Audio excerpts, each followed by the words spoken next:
Hello friends, हमारे video में पुनः आप लोगों का स्वागत है। दोस्तों, आज मैं अपने वीडियो के माध्यम से आप लोगों को समांतर माध्य निकालने की विधियों के बारे में बताऊंगा। दोस्तों, तो आज की हमारी टॉपिक है समांतर माध्य।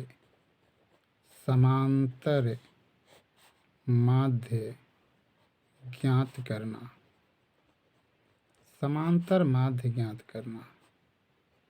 दोस्तों, आज की हमारी टॉपिक है कि समांतर माध्य हम कैसे ज्ञात करते हैं।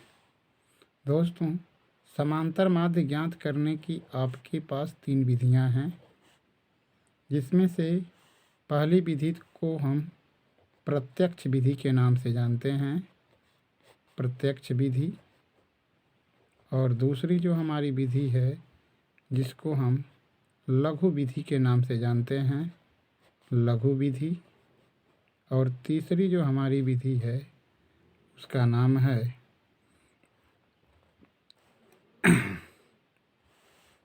पद विचलन विधि। पद विचलन विधि। पद विचलन विधि। दोस्तों, ये समांतर माध्य ज्ञात करने की 3 विधियां हैं, जिसमें से पहली विधि प्रत्यक्ष विधि, दूसरी लघु विधि और तीसरी जो है पद विचलन विधि। दोस्तों, मैं आपके सामने एक सवाल लूँगा और उसी सवाल के माध्यम से उसी सवाल को मैं इन तीनों विधियों से सॉल्व करके आपको बताऊंगा कि इन तीनों विधियों को हल करने के तरीके में क्या अंतर होता है। दोस्तों, इसलिए हमारे वीडियो से आप जुड़े रहें। हम एक एग्जाम्पल ले लेते हैं, जो एक आंकड़ा होगा, जो अवर्गीकृत बारंबारता बंटन का एक आंकड़ा आपके सामने ले लिया मैं एग्जाम्पल के तौर पर। दोस्तों, इसमें है क्या, इसमें हमने ले लिया आंकड़े में, एक में हमने ले लिया पद और दूसरा में हमने ले लिया बारंबारता। बारंबारता पद में और बारंबारता में हमने कौन कौन सी चीज़ें लिया है, दोस्तों उसको मैं आपके सामने इस सारणी में लिख दे रहा हूँ। पद में जैसे पहला पद मैं ले रहा हूँ 10, दूसरा पद मैं ले रहा हूँ 15, तीसरा पद ले रहा हूँ 20, चौथा पद ले रहा हूँ 25 और पांचवा पद ले रहा हूँ 30। और इस पद 10 की बारंबारता में ले रखा हूँ 5, 15 की बारंबारता ले रखा हूँ 10 की बारंबारता मैंने दोस्तों 3 लिया है, 15 की बारंबारता 5 लिया है, 20 की बारंबारता 4 लिया है, 25 की बारंबारता 6 लिया है और 30 की बारंबारता 2 लिया है। दोस्तों, ये जो सारणी हमें दी गई है, इस आंकड़े का हमें समांतर माध्य क्या करना है, ज्ञात करना है। इस आंकड़े का हमारा समांतर माध्य ज्ञात करना है। दोस्तों, इस आंकड़े का हम समांतर माध्य कैसे ज्ञात करेंगे, किस विधि से ज्ञात करते हैं, और उसमें हम पहली विधि यूज करने जा रहे हैं प्रत्यक्ष विधि। यानी प्रत्यक्ष विधि से इस आंकड़े का हम किस तरीके से समांतर माध्य ज्ञात करते हैं। तो मैंने आपके सामने ये पहली विधि यूज किया इस सवाल के लिए, जो आपकी है प्रत्यक्ष विधि।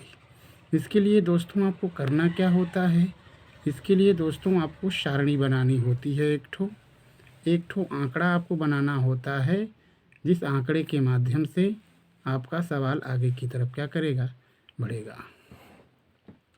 दोस्तों, इसके लिए एक कॉलम में आपको पद लिखना होता है, दूसरे कॉलम में आपको बारंबारता लिखनी होती है, बारंबारता।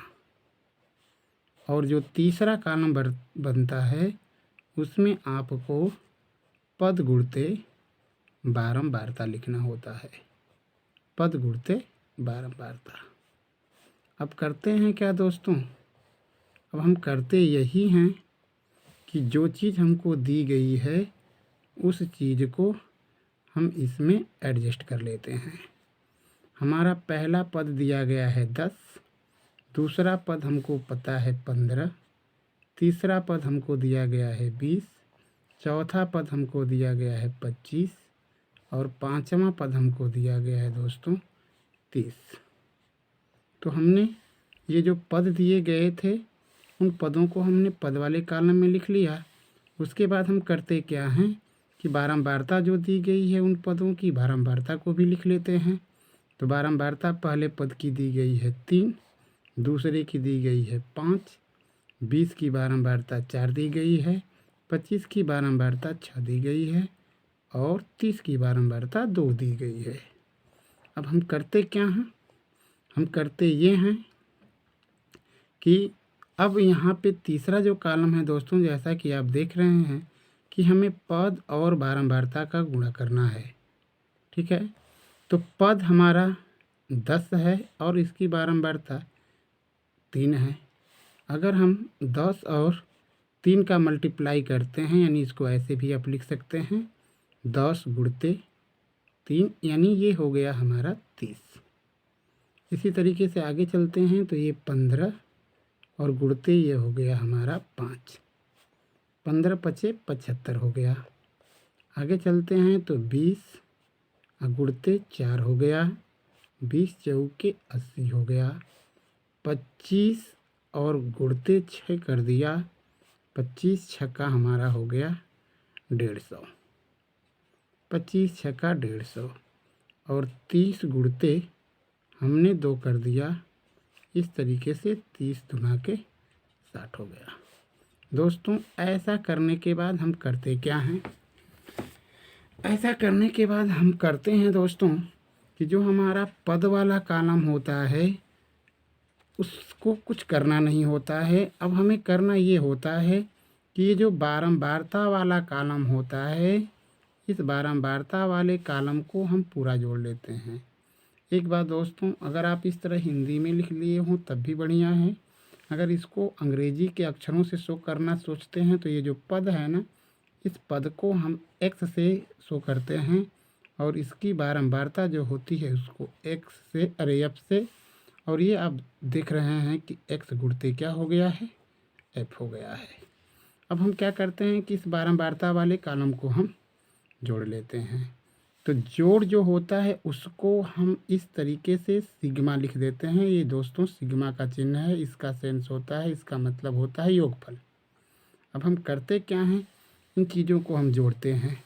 तो जैसा कि आप देख रहे हैं 3 और 5 8, 8 4 12, 12 6 18 और 18 2 20। इस तरीके से पूरी बारंबारताओं का जो योगफल हुआ दोस्तों वो कितना हो गया, 20 हो गया। उसी तरीके से यह जो कॉलम है इसमें भी अगर आप योग करेंगे तो सिग्मा हो जाएगा। इन पूरे कॉलमों को आप जोड़ेंगे तो आपने क्या लिखा है, x इंटू एफ लिखा है, इसलिए यह योगफल f इंटू एक्स का होगा। यानी सिग्मा एफ एक्स का वैल्यू हम निकाल लेंगे, यानी योगफल ज्ञात कर लेंगे। इसको अगर जोड़ते हैं तो 0 5 5 5 5 हो गया। आगे बढ़ते हैं, 4 3 अरे 3 और 7 10, 10 8 18, 18 और 5 23 और 23 और 6 पता है 29, 29 को हो गया आपका 9, हाथ में लग गया 2 और 2 और 1 3 हो गया दोस्तों। ठीक है, अब क्या करना है, अब हमें समांतर माध्य निकालना है। इसलिए समांतर माध्य निकालने के लिए हम करते क्या हैं, समांतर माध्य के लिए आपको सूत्र बताया गया है कि समांतर माध्य जब हमको निकालना होता है किसी आंकड़े का तो हम करते क्या हैं, हमारा एक ही सूत्र होता है जिस सूत्र की सहायता से हम समांतर माध्य निकालते हैं। इसलिए अब हमको लिखना होता है कि समांतर माध्य बराबर सिग्मा एफ एक्स और बटा में सिग्मा एफ। यानी ये जो 395 आया हुआ है इसमें हम 20 से क्या कर देंगे दोस्तों, भाग कर देंगे। जब भाग करेंगे तो इसका भाग आपका आएगा 19.75। नहीं है विश्वास तो इसको भाग करके देख लीजिएगा। 3 है 9 है 5, यानी 395 में हमें डिवाइड करना है 20 से। 20 एक कम हमने क्या कर दिया, 20 कर दिया, इसको घटाया गया, 9 हो गया, 1 हो गया, ऊपर ले उतरा 5, 9 दूना 18 हो गया, 180। इसको जब हमने माइनस किया तो ये 5 हो गया, 1 हो गया, पॉइंट लगा दिया गया, 0 हो गया, फिर 7 बार ले गया गया, 7 दूना के 14, 140 हुआ, फिर माइनस किया गया, 1 10 हुआ, फिर एक 0 बढ़ा लेंगे और 20 बचे, क्या हुआ दोस्तों, 100। ठीक है, इस तरीके से हमारा यही जो आया 19.75, यही हमारा क्या हुआ दोस्तों, यही हमारा आंसर हो गया।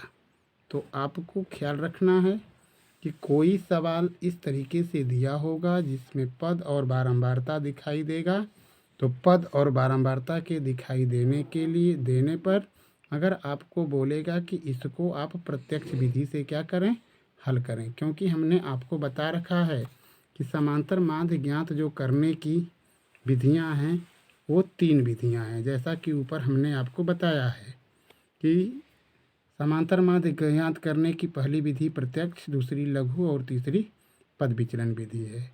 तो हमने इस सवाल को पहली विधि का प्रयोग करके यानी प्रत्यक्ष विधि के प्रयोग द्वारा आपको इस सवाल का हल हमने क्या किया है, बताया है। तो जैसा कि आपको सब कुछ यहाँ पर दिखाई दे रहा होगा कि हमने इस सवाल को प्रत्यक्ष विधि से लगाने के लिए 3 कॉलम तैयार किए हैं। पहला में हमने पद लिखा है, दूसरे में बारंबारता लिखा है, तीसरे में पद गुणते बारंबारता किया है। जैसा हमारा सवाल में दिया गया है, पद वाले कॉलम में पद को लिख लिया, बारंबारता वाले कॉलम में बारंबारता को लिख लिया, फिर हमने तीसरे कॉलम में पद और बारंबारता का मल्टीप्लाई यानी गुणनफल यहाँ पे लिख दिया है। अब हम क्या किया हूँ कि ये पद और बारंबारता का जो गुणनफल वाली संख्याएं आई हुई हैं उन सबको हमने जोड़ रखा है, जिसका योगफल हमको 395 प्राप्त हुआ है। उसके बाद बारंबारता वाली संख्याओं को हमने जोड़ा है, तो इसका योगफल कितना आया है, 20 आया है दोस्तों।